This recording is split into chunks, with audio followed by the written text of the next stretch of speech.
নিজের পরিবারের সাথে ব্যাঙ্গালোর থেকে মুম্বাই যাচ্ছিল। বিক্রম ব্যাঙ্গালোরে সায়েন্টিস্ট ছিল যে একটা ভাইরাসের ওপর কাজ করছিল। বিক্রমের হাতে একটা সুটকেস ছিল যেখানে ভাইরাসের স্যাম্পল ছিল। মুম্বাই গিয়ে ও ওই ভাইরাসের ওপরে আরও স্টাডি করত। বিক্রম, ওর বউ আর ওর মেয়ে তিনজনেই ব্যাঙ্গালোর থেকে মুম্বাই যাওয়ার ট্রেন ধরে নিল। ওরা নিজেদের সিটে গিয়ে বসে পড়ল। বিক্রম ভাইরাসের স্যাম্পেলের সুটকেস ওপরে রাখলো আর নিজের মেয়ে তৃপ্তিকে বলল, তুমি কি জানো মুম্বাইতে আমার একটা বিশাল বড় বাড়ি রয়েছে? সত্যি বাবা? আমি কি ওখানে খেলার জন্য বন্ধুও পাবো? হ্যাঁ খুকি, আর ওখানে সুইমিং পুলও রয়েছে। বিক্রম আর ওর পরিবার সিটে বসে বসে শুয়ে পড়েছিল। ওদের পেছনেই ধ্রুব বসেছিল, যার নজর বিক্রমের সুটকেসের ওপরেই ছিল। ধ্রুব ওই সুটকেসটাকে চুরি করার কথাই ভাবছিল। ও ভাবছিল যে ওই সুটকেসের ভেতরে অনেক টাকা রাখা আছে। ও বিক্রম আর ওর পরিবারের ঘুমানোর অপেক্ষা করছিল। ধ্রুব উঠে ওই সুটকেসটাকে আস্তে করে বার করে নিল আর ওই সুটকেসটাকে ওয়াশরুমে নিয়ে গেল। আর ওখানে গিয়ে ও সুটকেসটাকে খোলার চেষ্টা করতে লাগলো। কিছুক্ষণের মধ্যে যখনই ওই সুটকেস খুলল, ধ্রুব দেখল যে ওর মধ্যে একটা কাচের বোতল পড়েছিল যেখানে একটা সবুজ রঙের বস্তু ছিল। ওটা দেখে ধ্রুব বলল, এখন এটা আবার কি রে? আমি তো ভেবেছিলাম যে অনেক পয়সা থাকবে ওদের কাছে, কিন্তু এর মধ্যে তো শুধুমাত্র একটা কাঁচের বোতল রয়েছে দেখছি। তার মধ্যে কিছু রয়েছেও বটে। পুরো পরিশ্রম একেবারে চলে গেল। ধ্রুব রেগে গিয়ে ওই কাচের বটল হাতে নিয়ে আর মাটিতে ফেলে দিল আর ওখান থেকে যাওয়া আরম্ভ করলো। যখনই ও যেতে শুরু করছিল, ওর শ্বাস বন্ধ হয়ে গেল। চারপাশে সবুজ ধোঁয়া ছড়িয়ে গেল আর ধ্রুব মাটিতে পড়ে গেল। আরে এটা কি হচ্ছে আমার সাথে? ওই বাঁচাও গো, আমাকে! আরে কেউ আমাকে বাঁচাও! কে আছো? ও মরে গেলাম গো, বাঁচাও গো! ধ্রুবের চেহারা বদলে গেছিল। ওর দাঁত এখন বড় হয়ে গেছিল। যে বটলটাকে ও নিচে আছড়ে ফেলেছিল, ওটাতে বিক্রমের তৈরি একটা বিশেষ ভাইরাস ছিল যেটা কোনো মৃত ব্যক্তিকে জীবিত করতে পারত। ওই সবুজ ধোঁয়াটা শোকার কারণে ধ্রুব একটা জম্বিতে পরিবর্তিত হয়ে গেছিল। একজন মেয়ে ওয়াশরুমের দিকে আসছিল আর ধ্রুবকে দেখল আর দেখে খুব জোরে চিৎকার করলো, কে তুমি? যখন ওই কথাটা বলল, তখনই ধ্রুব ওর হাতটা কেটে দিল। ছাড়ো আমাকে, ছাড়ো! ওই মেয়ের গলার আওয়াজ শুনে বিক্রম আর ওর বউয়ের ঘুম ভেঙে গেল। আর বিক্রম নিজের বউকে আশনাকে বলল, তুমি এখানেই থাকো, আমি গিয়ে দেখে আসছি।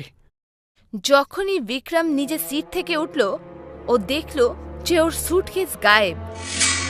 আশনা, আশনা, আরে আমার সুটকেসটা কোথায় গেল? তুমি তো রেখেছিলে ওপরে। Oh no! তুমি এখানেই দাঁড়াও আর তৃপ্তির দিকে নজর রেখো কিন্তু। বিক্রম দৌড়ে ওয়াশরুমের কাছে গেল আর দেখল যে দুজন জম্বি ওই বগির ওখানে ঘুরছিল। না, আমার ভাইরাসের বোতলটা তোমরা দুজন খুলে ফেলেছো। এখন আমি কি করব? বিক্রম তাড়াতাড়ি নিজের বউয়ের কাছে গেল আর ওকে বলল, আশনা, তাড়াতাড়ি ওঠো আর তৃপ্তিকে নিয়ে অন্য কামরায় চলে যাও তুমি। বাবা, কি হয়েছে? তুমি এত ভয় পেয়েছো কেন? কিচ্ছু হয়নি খুকি, তুমি তোমার মায়ের সাথে থাকবে শুধু। কি হয়েছে বিক্রম? আমার খুব ভয় হচ্ছে। তুমি শুধু তৃপ্তিকে নিয়ে এখান থেকে চলে যাও, কারণ এখানে জম্বি ভাইরাস ছড়িয়ে পড়েছে। দুজন জম্বি এদিক দিয়েই তো আসছে। আশনা তৃপ্তিকে নিয়ে ওখান থেকে চলে গেল আর বিক্রম নিজের ব্যাগ থেকে দ্বিতীয় বোতল বার করে নিল। আর ততক্ষণে ধ্রুব ওখানে চলে এলো। বিক্রম বটল নিয়ে আগের বগিতে দৌড়াতে শুরু করলো, যেখানে একজন মহিলা ওকে জিজ্ঞেস করলো, আরে দাদা, আপনি এত জোরে দৌড়ে কোথায় যাচ্ছেন? এক্ষুনি একজন মহিলা আর একটি বাচ্চাও এখান দিয়ে গেল, এই একইভাবে। দেখুন, আমার কাছে কথা বলার মতন সময় নেই। আপনি শুধু আমার সাথে অন্য কামরাতে চলুন, না হলে কিন্তু অনেক বড় বিপদ হবে। এমন কি হয়েছে? আমার বোন ওয়াশরুমে আছে, আগে ওকে আসতে দিন, তারপর আমরা দুজন আপনার সাথে যাব। কি আপনার বোন ওয়াশরুমে রয়েছে এখন? ওরা দুজনে কথা বলছিলই তখনই সেখানে ওই মহিলার বোন জম্বির রূপে ওখানে এসে পৌঁছালো। ওই মহিলার বোনের নাম রেশমা ছিল। ও নিজের বোনকে জম্বির অবস্থায় দেখে চমকে গেছিল।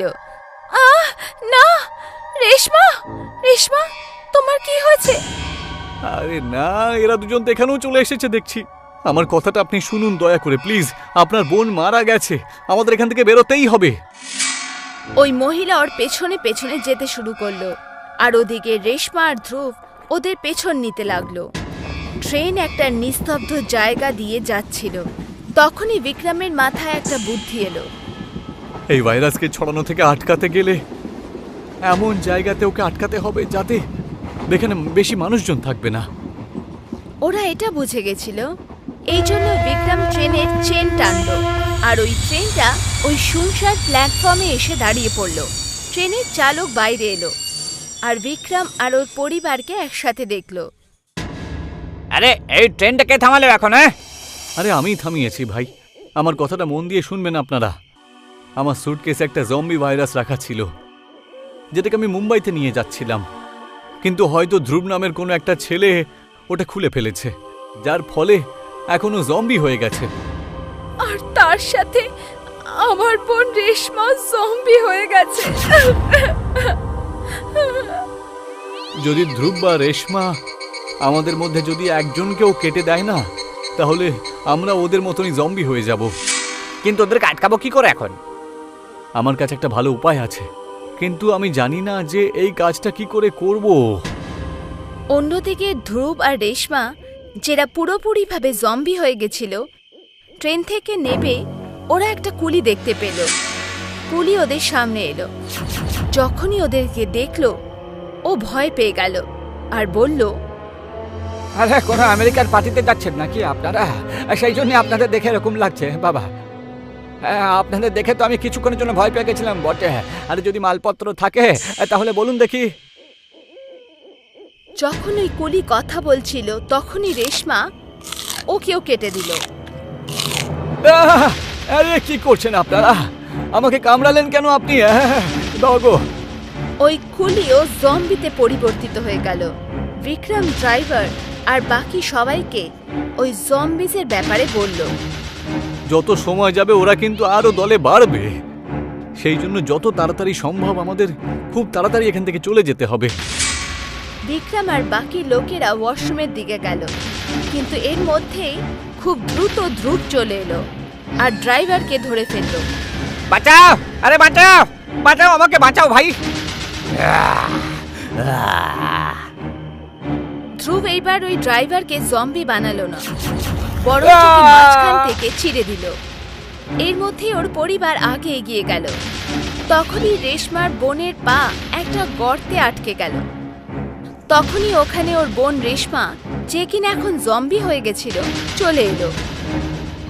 রেশমা, আমি তোর দিদি, আমাকে মারিস না, আমি তোর নিজের দিদি রেশমা। রেশমা মরে এখন জম্বি হয়ে গেছিল। ও নিজের বোনের গলাও শুনতে পেল না। রেশমা নিজের বোনের গলা ধরল আর ওর গলা ধর থেকে আলাদা করে দিল। বিক্রম আশনা আর তৃপ্তিকে স্টেশন মাস্টারের অফিসে নিয়ে গেল, আর তৃপ্তি নিজের বাবাকে বলল, বাবা, আমরা কি মরতে চলেছি? না খুকি না, যতক্ষণ আমি রয়েছি তোমাদের কোনো ক্ষতি হতে দেব না আমি। বিক্রম, এখন আমরা কি করব? এটা তো সময়ের সাথে সাথে আরো শক্তিশালী হয়ে যাচ্ছে। বিক্রমের কাছেও ওই সবুজ রঙের কেমিক্যালের বটল ছিল। আশনা, এটা হলো ওই ভাইরাসের অ্যান্টিভাইরাস। এটা যদি আমি খেয়ে নিই আর ওদের সাথে যদি আমি চলে যাই, তাহলে ওরা তো আমাকে খাবে, তাই না? আর আমাকে ওরা একবার খেলে পরেই ওদের শরীরের ভেতর থেকে ভাইরাসটা শেষ হয়ে যাবে আর ওরা একেবারে মারা যাবে। না, একদম নয় বিক্রম, তুমি তোমার প্রাণ দেবে না। আমাকে আমার প্রাণ দিতেই হবে। এই সব কিছু তো আমার জন্যই হয়েছে, তাই না? ওদেরকে যদি আমি এখানে না আটকাই, তাহলে পুরো শহর একেবারে জম্বি হয়ে যাবে, আর তোমাদের দুজনের জন্য আমি যখন তখন জীবন দিতে পারি।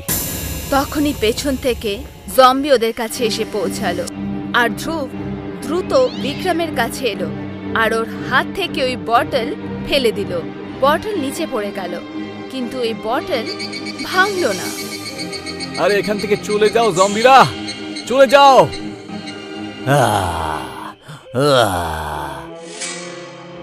আর্শনা, তৃপ্তিকে নিয়ে এখান থেকে দৌড়ে পালাও, আর ওই বোতলটা তুমি আমার দিকে ছুড়ে দাও।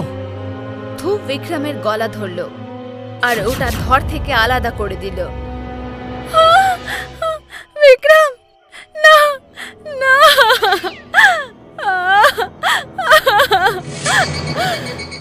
বাবা, না বাবা। ওই জম্বিরা তৃপ্তির দিকে এগোলো, আর আশনা কিচ্ছু বুঝতে পারছিল না। রাক্ষসীরা, আমাকে মেরে ফেলো, আমার কাছে এসো, আমার কাছে এসো, আমাকে খেয়ে দেখাও। আসো জম্বিস, এবার আমায় খেয়ে নাও। আশনা ওদের প্ল্যাটফর্মের দিকে নিয়ে গেল, তৃপ্তির থেকে দূরে, আর ওই সবুজ বটলটাকে ও খুলে ওখানে থাকা কেমিক্যাল খেয়ে নিল। সব জম্বিরা আশনাকে ধরে ফেলল আর ওকে খাওয়া শুরু করলো। ওদের শরীর বাষ্পের মতন উবে গেল। আশনা নিজের মেয়েকে বাঁচানোর জন্য নিজে প্রাণ দিয়ে দিল। কিছুক্ষণের মধ্যেই তৃপ্তিকে রেস্কিউ করা হলো, আর একটা খুব বড় বিপদ